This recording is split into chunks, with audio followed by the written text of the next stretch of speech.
Superman races across the desert, trying to match the Flash's speed. Despite his best efforts, he can't keep up. When they stop, the Flash jokes that if Superman were the fastest man alive, he'd be out of a job. Flash observes that Superman has become faster since their last encounter. Flash wonders why he suddenly feels an urgent need for speed. Superman explains that he feels Metropolis has changed significantly, and he feels left behind. He emphasizes the importance of heroes training each other to enhance their abilities. Flash laughs and asks what they could possibly teach Superman, considering his godlike abilities. Superman stops him and asks if that's really how they see him. Flash responds yes. Flash then stops to show Superman a trick. He explains that if he concentrates enough, he can speed between two positions and create two versions of himself. If he developed it enough, he could almost lead two lives. The two heroes speed off, and Flash says goodbye before leaving. Suddenly, Superman hears the SCU directing people to shelters. Superman rushes to Metropolis and finds the SCU guiding people away from Star Labs, where a giant energy beam is shooting from the building. Superman uses his enhanced vision to see hands reaching out from a mysterious energy field, and tells Dan Turpin to keep his men back as he flies up to investigate. A yell from below suddenly catches his attention. The U.S. Army arrives on the scene, led by General Foss, who insists that they will take charge from now on. Superman insists on handling the situation himself. Suddenly, a powerful blast of energy knocks him down and sends tanks flying. Despite this, Superman instructs the army to stay in position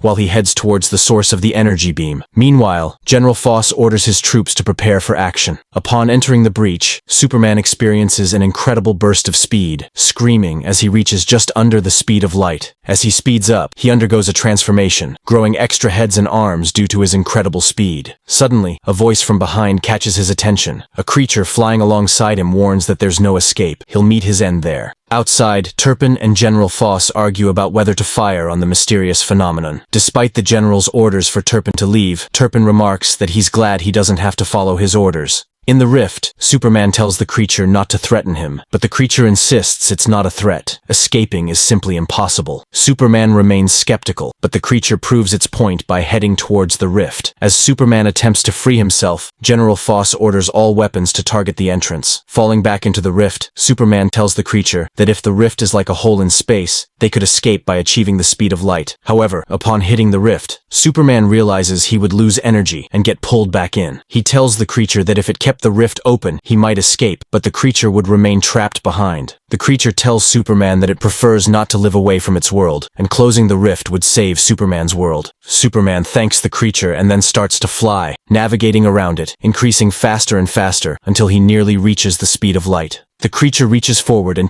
opens the rift. General Foss orders his troops to fire, just as Superman emerges from the rift. Superman quickly turns around and tries to stop the missiles heading towards the creature, but he arrives too late. The explosion caused by the missiles closes the rift. Superman confronts General Foss, demanding to know his actions, but the general simply smiles and claims he saved the day. Elsewhere, Cir-El watches Superman on a screen, while the Futuresmiths inform her that she will soon have the opportunity to meet her father.